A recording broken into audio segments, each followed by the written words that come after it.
Hello student, मेरा नाम है राहुल सिंह और बूस्टर क्लासेज में आपका स्वागत है।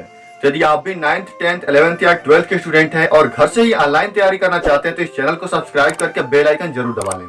तो आज की इस वीडियो में हम लोग पढ़ने वाले हैं नंबर सिस्टम के बारे में। तो बिना टाइम वेस्ट किए चलिए शुरू करते हैं।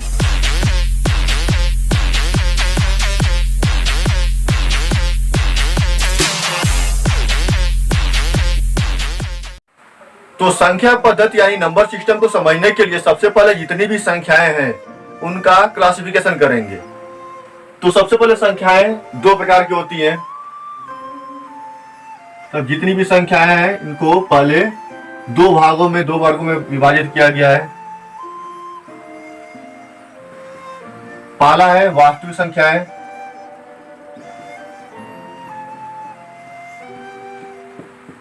संख्याएं, यानी रियल नंबर्स।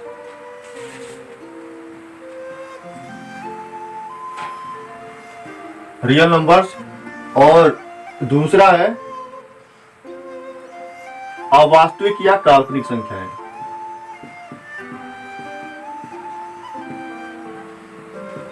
काल्पनिक संख्या यानी इमेजिनरी नंबर।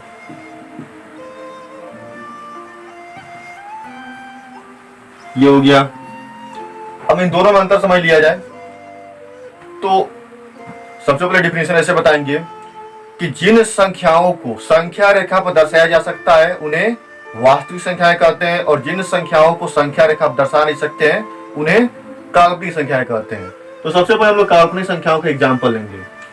तो कुछ संख्याएं ऐसी होती हैं, जैसे मान लिया जाए कि किसी ऋणात्मक संख्या का वर्गमूल करना हो तो यह एक काल्पनिक संख्या होगी, क्योंकि हम लोग जानते हैं कि 2 का यदि वर्ग कर दिया जाए, 2 का स्क्वायर कर दिया जाए तो हो जाएगा 4, और 4 का जब स्क्वायर रूट करेंगे तो क्या हो जाएगा, 2 हो जाएगा। फिर इसी तरह यदि -2 का स्क्वायर किया जाए तो ये हो जाएगा, ये भी 4 होगा यानी +4 होगा, और जब 4 का स्क्वायर रूट करेंगे तो -2 आएगा। यानी पॉजिटिव नंबर हो या निगेटिव नंबर, जब हम लोग स्क्वायर करते हैं तो वह पॉजिटिव नंबर ही प्राप्त होता है। मतलब +2 का स्क्वायर करेंगे तब भी क्या होगा, +4 ही होगा। -2 का स्क्वायर करेंगे तब भी +4 ही होगा। लेकिन अगर -4 का स्क्वायर रूट करना हो, यहाँ पर हम लोग +4 का स्क्वायर रूट किए हैं तो +2 भी आ सकता है और -2 भी आ सकता है। लेकिन जब -4 का स्क्वायर रूट करना हो, इसका वर्गमूल ज्ञात करना हो, तो यह एक काल्पनिक संख्या होगी, क्योंकि कोई भी ऐसी संख्या नहीं है जिसका स्क्वायर करने पर निगेटिव नंबर प्राप्त हो। क्योंकि पॉजिटिव नंबर का स्क्वायर भी पॉजिटिव होता है और निगेटिव नंबर का स्क्वायर भी पॉजिटिव होता है। मतलब पॉजिटिव का स्क्वायर रूट तो पॉजिटिव भी हो सकता है, निगेटिव भी हो सकता है, लेकिन निगेटिव नंबर्स का स्क्वायर रूट संभव नहीं है। मतलब स्क्वायर रूट होता ही नहीं है, मतलब ऐसी कोई संख्या ही नहीं है जिनका वर्ग निगेटिव नंबर हो। यहाँ तक क्लियर हो गया। मतलब स्क्वायर रूट -2 एक काल्पनिक संख्या है, क्योंकि निगेटिव नंबर का वर्गमूल ज्ञात नहीं किया जा सकता है। फिर इसी तरह -√4 यह भी क्या है, काल्पनिक संख्या है। फिर इसी तरह एक बात और है, यहाँ पर स्क्वायर रूट निगेटिव होगा तो काल्पनिक नंबर होगा। फिर इसी तरह से 4th रूट भी निगेटिव होगा तब भी काल्पनिक संख्या होगा। फिर 6th रूट निगेटिव होगा तब भी क्या हो जाएगा, काल्पनिक संख्या ही होगा। मतलब कि अगर किसी भी नंबर का इवन रूट लेते हैं, मतलब 2, 4, 6, मतलब वर्गमूल, चतुर्थ मूल, षष्ठी मूल, इस तरह से लिया जाए तो क्या हो जाएगा, यह काल्पनिक संख्या होगी। यहाँ पर 4th रूट ऑफ -2 है, ये भी क्या हो जाएगा, काल्पनिक संख्या ही होगा। मतलब करड़ी के अंदर यदि निगेटिव नंबर हो तो वो नंबर काल्पनिक होगी। एक बात और ध्यान देना है, सभी कड़ियों के भीतर नहीं। जैसे हम लोग जानते हैं कि क्यूब रूट ऑफ 8 = क्या होता है, 2 होता है। मतलब यदि 8 का घनमूल ज्ञात किया जाए तो 2 होगा। इसी तरह -8 का घनमूल ज्ञात किया जाए तो क्या हो जाएगा, -2 हो जाएगा। मतलब घनमूल में क्या होता है, पॉजिटिव नंबर का भी घनमूल संभव है और निगेटिव नंबर का भी घनमूल संभव है, लेकिन वर्गमूल में ऐसा नहीं होता है, चतुर्थ मूल में ऐसा नहीं होता है। तो जब विषम मूल होगा, मतलब यहाँ पर यदि 3, 5, 7 इस तरह से नंबर होंगे, तब क्या होगा, वह निगेटिव होने के बाद भी क्या होगा, रियल नंबर होंगे। लेकिन यदि वर्गमूल हो, चतुर्थ मूल हो, षष्ठी मूल हो, इसी तरह से आगे भी यदि कोई सम मूल हो, यानी कोई इवन नंबर में कोई रूट ज्ञात करना हो, तब निगेटिव नंबर का रूट ज्ञात करना संभव नहीं, यानी ऐसी संख्याएं काल्पनिक संख्या होती है। क्लियर हो गया। अब हम लोग आगे बढ़ते हैं।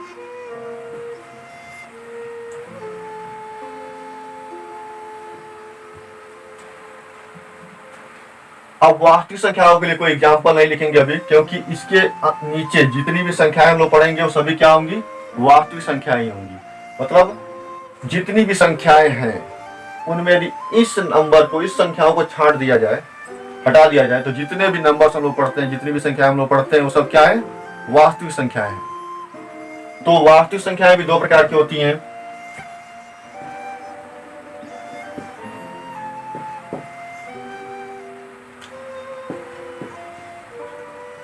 पहला है परिमेय संख्याएं,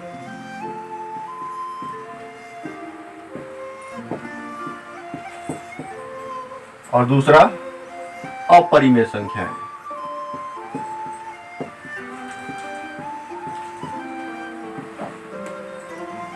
यानी क्या हो जाएगा, रेशनल नंबर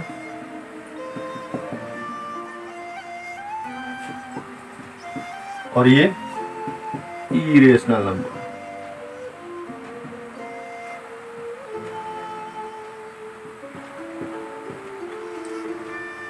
तो इनको भी पहले डिफिनेशन से समझ लिया जाए। तो इसका डिफिनेशन पढ़ेंगे परिमेय संख्याओं के लिए कि वे संख्याएं जिन्हें P अपान Q के रूप में व्यक्त किया जा सके उन्हें परिमेय संख्याएं कहते हैं। यहाँ पर Q का मान 0 नहीं होना चाहिए। मतलब किसी भी संख्या में यदि हर 0 हो जाए, डिनोमिनेटर 0 हो जाए, तो संख्या क्या हो जाती है, अपरिभाषित हो जाती है। तो यहाँ पर वे नंबर जिन्हें P अपान Q के रूप में व्यक्त किया जा सके, जहां Q is not equal to 0, तो ऐसी संख्याओं को परिमेय संख्या कहते हैं।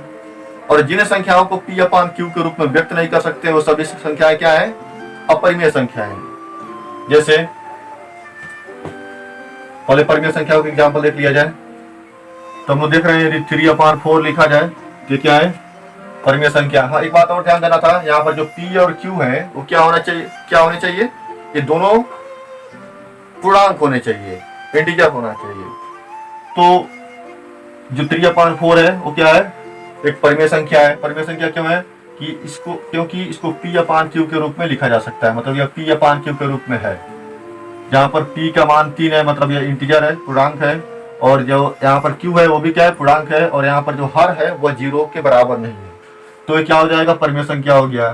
फिर इसी तरह -2/5 ये भी क्या है, परिमेय संख्या है। क्योंकि यहाँ पर भी जो -2 है वो क्या है, इंटीजर है। और नीचे जो 5 है ये भी क्या है, इंटीजर है। इसी तरह यदि सिर्फ 5 लिख दिया जाए तो ये भी परिमेय संख्या है। परिमेय संख्या इसलिए है क्योंकि इसको भी P अपान Q के रूप में लिखा जा सकता है, यानी 5/1 कर सकते हैं। तो 5 भी क्या है, परिमेय संख्या। इसी तरह से -3 लिख दिया जाए तो भी क्या है, परिमेय संख्या है। क्योंकि इसको भी हम लोग -3/1 के रूप में लिख सकते हैं, क्योंकि इसे डिवाइड करेंगे तो संख्या में कोई अंतर नहीं आएगा। ये हो गया। इसी तरह से जो दशमलव संख्याएं हैं, जैसे मान लीजिए 0.5 है, ये भी क्या है, ये भी परिमेय संख्या है। क्योंकि 0.5 को हम लोग लिख सकते हैं 1/2, और जो 1/2 है वह P अपान Q के रूप में है। क्लियर है। इसी तरह से मतलब यह शांत दशमलव। इसी तरह से जो अशांत दशमलव होते हैं, जैसे मान लीजिए 0.3333, इसी तरह से आगे भी, तो ये भी क्या है, यह भी परिमेय संख्या ही है। इसको भी हम लोग P अपान Q के रूप में लिख सकते हैं। इसके बारे में हम लोग पढ़ेंगे आगे कैसे लिखा जाता है दशमलव संख्याओं को परिमेय संख्याओं के रूप में। तो ये सब क्या है, परिमेय संख्याएं हैं। तो अपरिमेय संख्याएं कौन है, जैसे स्क्वायर रूट के भीतर जितने भी अभाज्य संख्याएं होती हैं, जो प्राइम नंबर होते हैं, वो सब क्या होते हैं, अपरिमेय संख्याएं होते हैं। क्योंकि इन्हें P अपान Q के रूप में नहीं लिख सकते। इसी तरह से स्क्वायर रूट ऑफ 3 है भी क्या है, अपरिमेय संख्या है। स्क्वायर रूट ऑफ 5 है भी क्या है, अपरिमेय संख्या है। इसके अलावा जो पाई है वो भी क्या है, एक अपरिमेय संख्या है। पाई जानते हैं पाई क्या होता है। पाई किसी वृत्त के लिए वृत्त के परिधि की लंबाई और वृत्त के व्यास का अनुपात होता है। यानी पाई इक्वल टू होता है परिधि बट्टा व्यास, मतलब ये पाई परिधि और व्यास का अनुपात होता है। और इसको भी हम लोग पी अपान क्यू के रूप में नहीं लिख सकते हैं। इसका मान हम लोग देखते हैं 3.14, इसी तरह से कुछ और भी डिजिट है आगे, लेकिन इसे हम लोग पी अपान क्यू के रूप में नहीं लिख सकते हैं। इसके बारे में भी हम लोग आगे देखेंगे। हाँ, इसके अलावा जो ई है, ई, इसको भी हम लोग पी अपान क्यू के रूप में नहीं लिख सकते हैं। जब हम लोग चरघातांकी पढ़ेंगे, चरघातांक पढ़ेंगे इंटरमीडिएट क्लास में, तब उसमें बताया जाएगा कि ई का मान 2 और 3 के बीच में कोई अपरिमेय संख्या है, मतलब इसको हम लोग पी अपान क्यू के रूप में नहीं लिख सकते हैं। तो इस पर ज्यादा डिस्कस नहीं करना है, बस हम लोग को यह जानना है कि पाई और ई दोनों ही अपरिमेय संख्या है, और इसके अलावा जितने भी करड़ी में प्राइम नंबर होते हैं वो भी क्या होते हैं, अपरिमेय संख्या होते हैं। यहाँ तक क्लियर हो गया। अब आगे बढ़ा जाए। अब परिमेय संख्याओं को भी वर्गीकृत कर सकते हैं। तो परिमेय संख्याएं भी 2 प्रकार की होती हैं।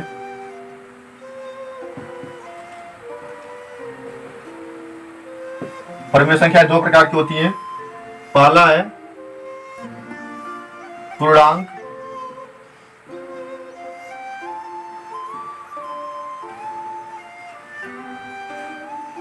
यानी इंटीजर्स,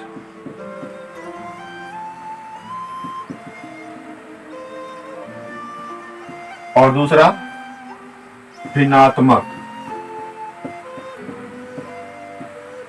भिन्नात्मक संख्याएं यानी फ्रैक्शनल नंबर।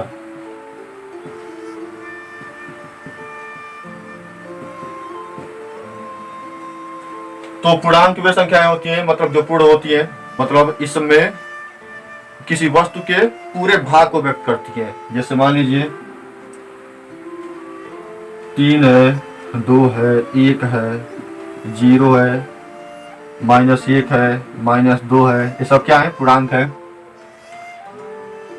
क्योंकि यह किसी भी संख्या के पूरे भाग को व्यक्त करती हैं। और जो भिन्नात्मक संख्या होती है वो किसी वस्तु के आंशिक भाग को व्यक्त करती है। जैसे मान लिया जाए 3/4 है, ये क्या है, किसी वस्तु के 4 भाग में से 3 भाग है, मतलब यह पूरा वस्तु नहीं है। फिर इसी तरह से 3/2 क्या है, पूर्ण नहीं है। फिर इसी तरह से 0.5 ये भी क्या है, यह भी पूर्ण वस्तु नहीं है, यह भी पूर्ण संख्या नहीं है, क्योंकि 0.5 किसी वस्तु के आधे भाग को दर्शाता है। इसी तरह से 0.33 ये सब क्या है, यह भी पूर्ण संख्या नहीं, यानी भिन्नात्मक संख्या है। क्लियर हो गया। अब हम लोग जानते हैं कि जो पूर्णांक होते हैं वो भी 3 प्रकार के होते हैं।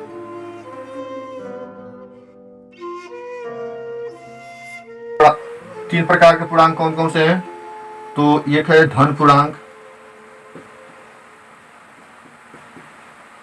धन पूर्णांक, दूसरा है शून्य, और तीसरा है ऋण पूर्णांक।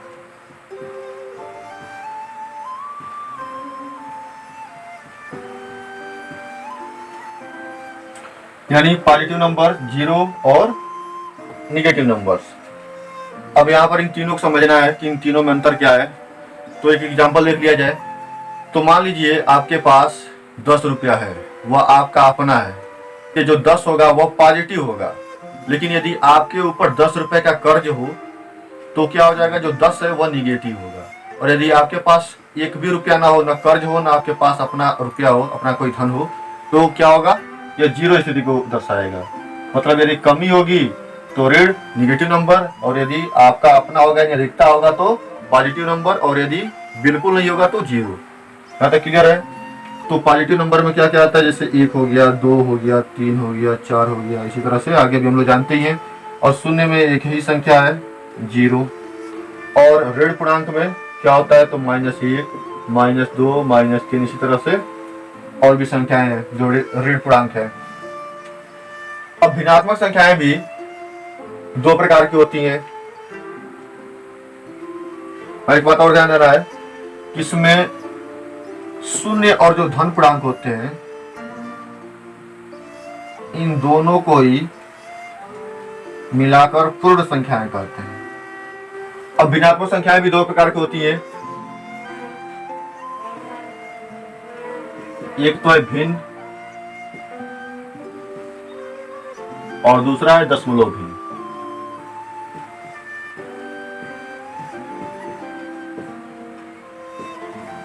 दशमलव भिन्न। भिन्न में क्या होता है, वही बट्टा वाले जितने भी संख्याएं हैं वो सब क्या है, भिन्न है। 3/4, 3/2 ये सब क्या है, भिन्न है। और जिसमें भी दशमलव संख्या है, जिसमें भी दशमलव होता है वो सब क्या है, दशमलव भिन्न है। जैसे मान लीजिए यहाँ पर जो एग्जाम्पल दिए थे हम लोग 0.5, फिर 0.3333, इसी तरह से क्या है, ये दशमलव भिन्न है। अब आगे जब हम लोग यूक्लिड का प्रमेय पढ़ लेंगे उसके बाद से फिर हम लोग क्या करेंगे, दशमलव भिन्न को भी और विस्तार से पढ़ेंगे। इसमें शांत दशमलव, अशांत दशमलव और अशांत अनावसानी दशमलव होते हैं, इनका वर्गीकरण आगे किया जाएगा। यहाँ तक समझ में आ गया? तो आज के लिए बस इतना ही। और यदि वीडियो पसंद आई हो तो इसको लाइक, कमेंट, शेयर करना ना भूलें। मिलते हैं अगले वीडियो में।